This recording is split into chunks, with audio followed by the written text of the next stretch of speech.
భక్త మార్కండేయుడు చరిత్ర ఇప్పుడు మనం చెప్పుకోబోతున్నాం. పూర్వకాలంలో మృకండు అనబడే ఒక మహర్షి ఉండేవాడు. గృహ ఆశ్రమ ధర్మ నిర్వహణ యందు ఆయన భార్య అయిన మరుద్వతి ఇద్దరు కూడా బహుశ్రద్ధాపూనిక ఉన్నవారు.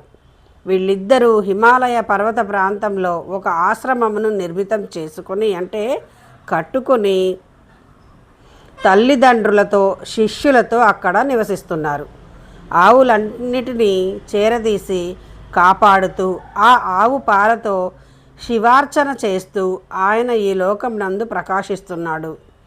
మరుద్వతి ఎంతో సంతోషంతో అత్తమామలకు సేవ చేసేది, భర్తను సేవించేది, శిష్యులను తల్లిలా కాపాడేది.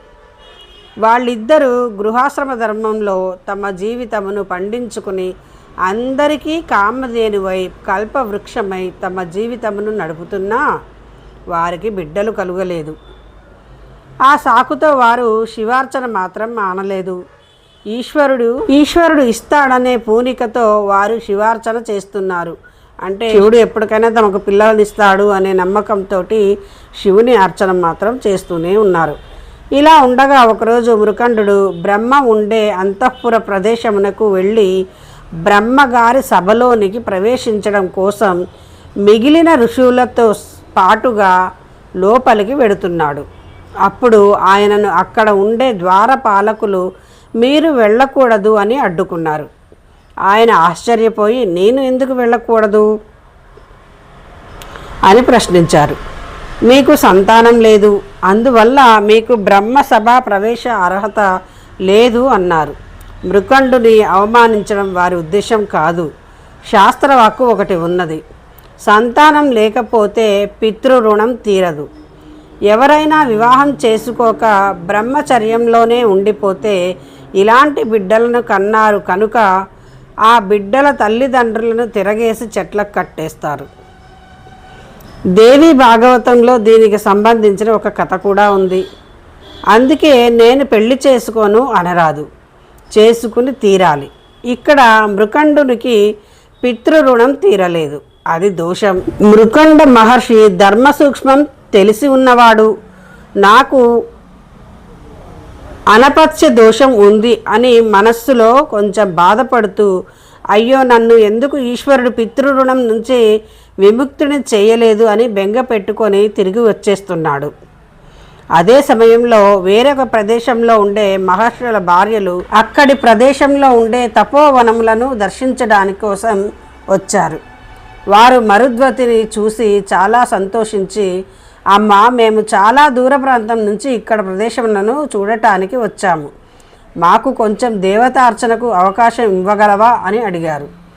అప్పుడు ఆవిడ మీరందరూ తప్పకుండా రండి అని వారందరినీ పిలిచి పంచపక్ష పరవన్నాలతో చక్కటి భోజనం తయారు చేసి వాళ్ళకి భోజనం వడ్డించింది.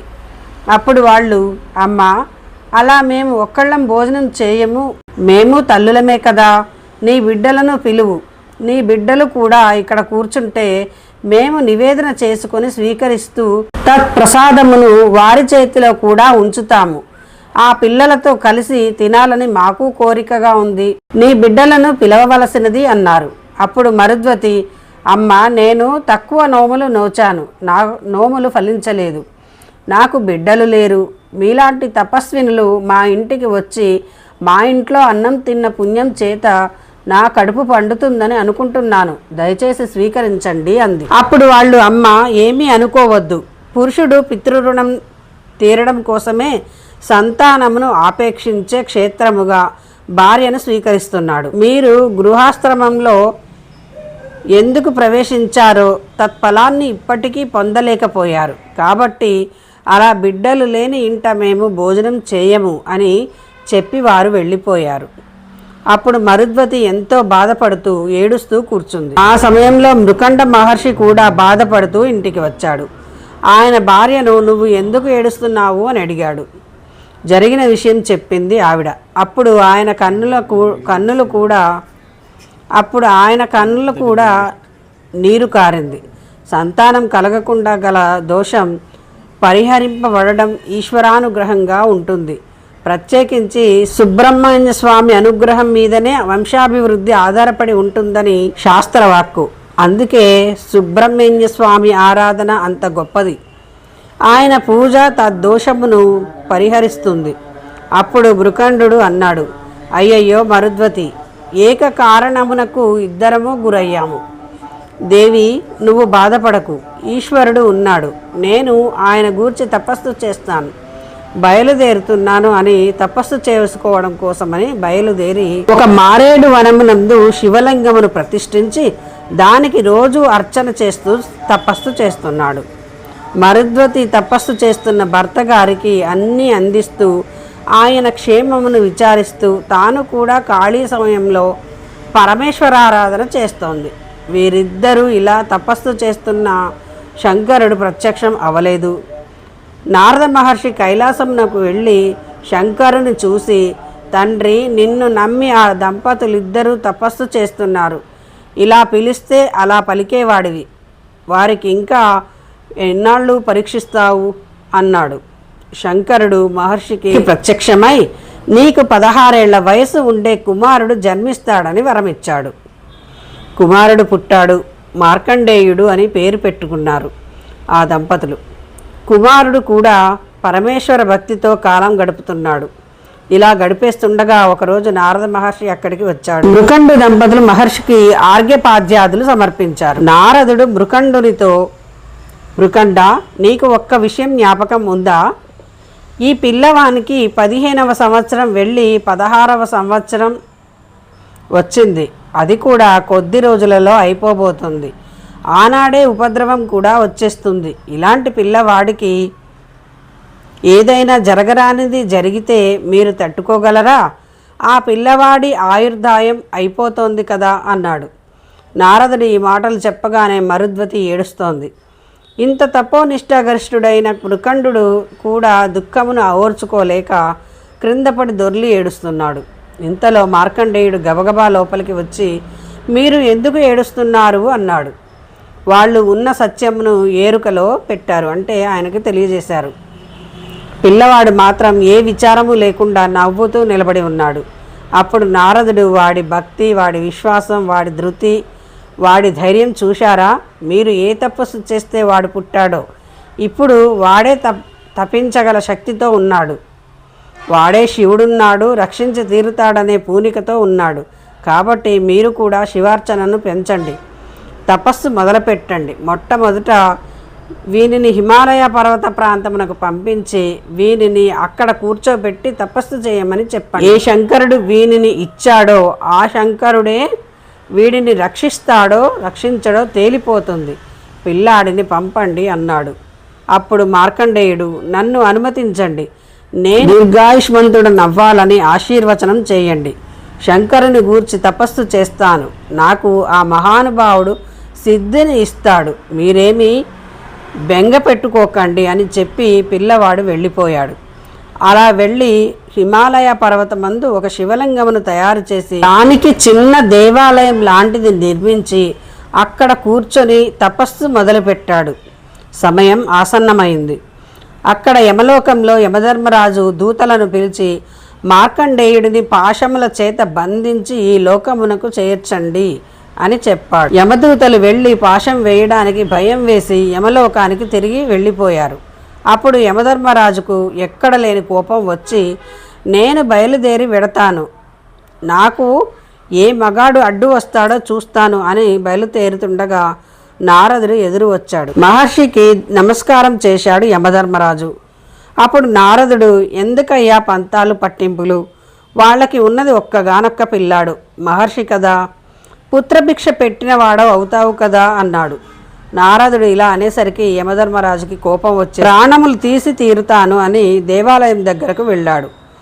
అతనిని బహిర్ముఖుని చేస్తే సరిపోతుంది అనుకుని బయటకు రా, నేను యమధర్మరాజుని, నీ ప్రాణములు తీయడానికి వచ్చాను, అదే నీకు మోక్షము, బయటకు రా అన్నాడు. అప్పుడు మార్కండేయుడు, ఓరి పిచ్చివాడా, నీకు కూడా ప్రభువెవడో వానిని నేను ఆరాధన చేస్తున్నాను, నేను ఈ శరీరంతో ఉండిపోవాలని కాదు, నా తల్లిదండ్రుల కోరిక తీర్చడానికే ఈ శరీరంలో ఉండాలనుకుంటున్నాను. అలా ఉండేటట్లు చేయమని పరమశివుని ప్రార్థిస్తున్నాను. నేను ఆయనను ఆరాధన చేస్తుండగా ఫలితం ఆయన ఇవ్వాలి తప్ప ఇవ్వడానికి నువ్వెవరు? నీకు చేతనైతే ప్రాణాలు తీయి అన్నాడు. యమధర్మరాజు గారికి ఎక్కడ లేని కోపం వచ్చేసింది. చేతిలో మెరిసిపోతున్న యమపాశమును విసిరి లాగుతున్నాడు. పిల్లవాడు భయపడకుండా శివలింగమును కౌగిలించుకొని చంద్రశేఖరునిపై అష్టకం చదువుతున్నాడు. అలా కౌగిలించుకోవడంలో కంఠమునకు పడిన పాశం శివలింగమునకు తగిలింది. అంతే, ఒక్కసారి శివలింగం ఫెటిల్మని పగిలిపోయింది. తన ఎడమ కాలి పాదంతో యమధర్మరాజు వక్షస్థలంపై ఒక్క తన్ను తన్నేటప్పటికీ యమధర్మరాజు నేలపై విరుచుకుపడ్డాడు. యముడు గజగజ వణికిపోతాడు. తన విధి ప్రకారం మార్కండేయుని ప్రాణాలు తీయడానికి వచ్చానని చెబుతాడు. తన పాదాలు పెనవేసుకుని భయంతో కళ్ళు మూసుకున్న మార్కండేయుని తల నిమిరి భయం పోగొడతాడు శివుడు. ఇక ఎప్పటికీ నీకు 16 సంవత్సరాల వయసు దాటదు, చిరంజీవిగా ఉంటావని దీవిస్తాడు. అంతటితో అక్కడకు చేరుకున్న తల్లిదండ్రులు, ఇతరులు శివానుగ్రహం పొందిన మార్కండేయుని ముద్దాడుతారు.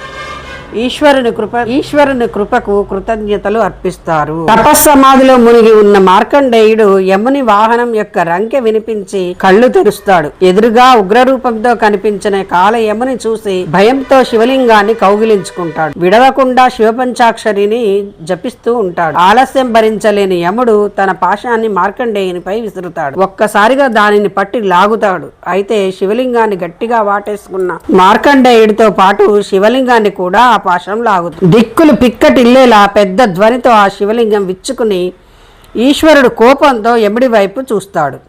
అంతే, యముడు గజగజ వణికిపోతాడు. తన విధి ప్రకారం మార్కండేయుని ప్రాణాలు తీయడానికి వచ్చానని చెబుతాడు. తన పాదాలు పెనవేసుకుని భయంతో కళ్ళు మూసుకున్న మార్కండేయుని తల నిమిరి భయం పోగొడతాడు శివుడు. ఇక ఎప్పటికీ నీకు 16 సంవత్సరాల వయసు దాటదు, చిరంజీవిగా ఉంటావు అని దీవిస్తాడు. అంతటితో అక్కడికి చేరుకున్న తల్లిదండ్రులు, ఇతరులు శివానుగ్రహం పొందిన మార్కండేయుని ముద్దాడుతారు. ఈశ్వరుని కృపకు కృతజ్ఞతలు అర్పిస్తారు. ఓం నమః శివాయ. ఇది మార్కండేయ పురాణం. విన్నారు కదా friends? Please like, share and subscribe. Thank you for watching.